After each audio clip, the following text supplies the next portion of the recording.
Bonsoir les amis, c'est Christian. Bienvenue sur Salariat Affranchi. Wow, il fait froid au Canada. Il fait de plus en plus froid à Toronto. Aujourd'hui, j'aimerais un peu parler du Metaverse. Quelle est l'économie autour du Metaverse? Parce que certains ne comprennent toujours pas l'économie autour du Metaverse, l'importance du Metaverse. Et comme je le fais toujours, je vais l'expliquer avec des exemples.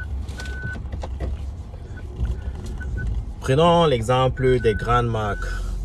Prenons Adidas, Nike, Gucci, Cartier, les grandes marques. Vous allez constater que quand ces grandes marques sont installées un peu partout dans les grandes rues au monde, à New York, à Paris, en Italie, à Milan, un peu partout dans le monde, quoi. Et ces grandes marques, le plus souvent, achètent des espaces commerciaux pour exposer leurs produits et les vendre. Le lieu géographique est aussi coûteux pour ces grandes marques. Et quand vous achetez le produit, les produits sont excessivement chers parce que le coût de la location est inclus dans le prix d'achat des produits ou des services. Qu'est-ce que ces marques-là offrent? Maintenant, allons dans le Metaverse. Dans le Metaverse, ce qui se passe, c'est que ces grandes marques et d'autres entreprises, pas seulement les grandes marques, et d'autres entreprises achètent des espaces dans le Metaverse. Et ce qui va se passer dans le futur, c'est que je dis dans le futur, ce qui se passe en ce moment, c'est parce que l'infrastructure du Metaverse est en train de se développer.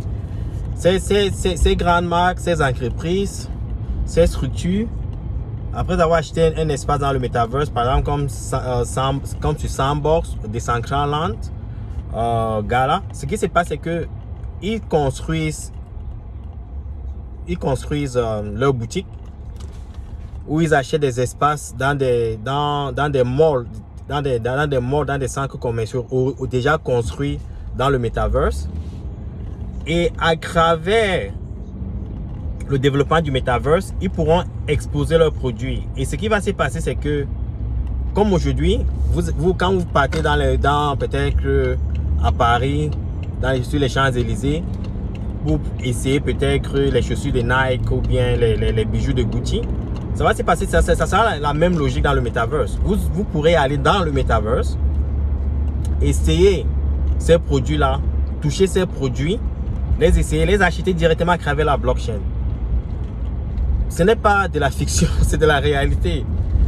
Donc, l'infrastructure est en train de se mettre sur pied sur la blockchain. Et l'économie autour de ça, c'est quoi? Ça veut dire, par exemple, Nike, au lieu de dépenser des millions de dollars, des milliards dans les coûts d'exécution, par exemple dans la location, pourront en ce moment avoir juste un espace dans le Metaverse qu'ils ont déjà acheté.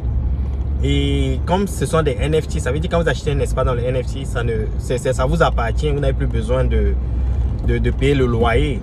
Donc, ce qui va se passer, c'est que ça va d'abord réduire leur coût.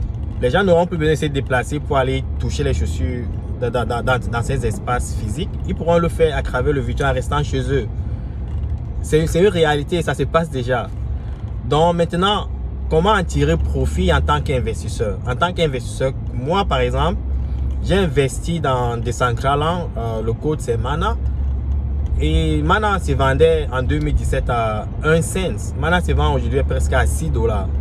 Donc, il faut se projeter dans le futur, comprendre un besoin dans le futur, comprendre ce que l'entreprise essaie de résoudre comme problème et se projeter dans le futur et savoir s'il y aura une clientèle pour ce produit-là. Et investir maintenant, et investir très tôt pour pouvoir avoir des retours énormes dans le futur. Donc, si vous ne comprenez pas le concept du Metaverse, il faut faire un peu de recherche. Et je vais conclure en parlant de Facebook. Quand Facebook change Facebook sur Meta, ça veut dire quoi? Facebook a compris ce projet dans le futur. Facebook comprend que dans le futur, avec le Covid, vous allez réaliser que, par exemple au Canada où je vis, je peux dire 80% des populations étaient bloquées à la maison. Et on travaillait de la maison. Donc, et c'est pour ça qu'il y a eu des plateformes comme Zoom Meeting prendre de la valeur. Zoom a la valeur, l'action de Zoom s'est multipliée presque par 100. Combien d'ex? Passant, oui, presque passant. C'était une entreprise presque inexistante. Dans Zoom, je pense la dernière fois que j'ai vérifié, c'est maintenant à $300. Passant de rien. Donc ça veut dire que quand le besoin est là, la valeur de l'entreprise croît énormément. Donc il faut toujours se projeter dans le futur, comprendre un besoin. Donc ça veut dire que on n'a plus besoin de se déplacer. Si on peut faire des réunions en ligne à travers Zoom, maintenant, si on augmente la réalité augmentée, si on augmente la capacité de Zoom, ça veut dire que l'humain peut se retrouver dans un espace précis, dans un bureau, dans une salle de réunion, et se retrouver virtuellement et discuter, prendre du café, bavarder, manger. Et vous aurez la sensation que vous êtes sur place, que vous êtes avec l'écran avec vous, mais dans le virtuel. C'est où Facebook s'est en train d'aller. Et souvenez-vous, quand Amazon a commencé il y a presque 20 ans, les gens se disaient qu'on ne peut pas acheter des produits en ligne. Quand ils parlent d'Amazon, c'est un peu en Amérique du Nord, au Cameroun, je pense en Afrique, on parle de... Quelle est cette entreprise-là? Jumia? Oui, Jumia, n'est-ce pas? C'est un peu le même procédé. Donc, vous allez en ligne, vous regardez un produit, vous achetez, on vient vous le livrer. Si vous êtes content, vous le prenez. Si vous n'êtes pas content, vous le retournez. C'est le même concept. Mais c'est que avec les gens n'aimaient pas ça avant. Les gens aimaient aller en boutique toucher et avant d'acheter. Donc, il y a un paradigme qui vient avec le temps. Les gens pensent différemment. L'Internet a tout changé. Maintenant, la blockchain va totalement tout changer parce que c'est la transmission des valeurs. J'ai fait beaucoup de vidéos sur ça. Il faut suivre ces vidéos et comprendre l'économie autour de la blockchain.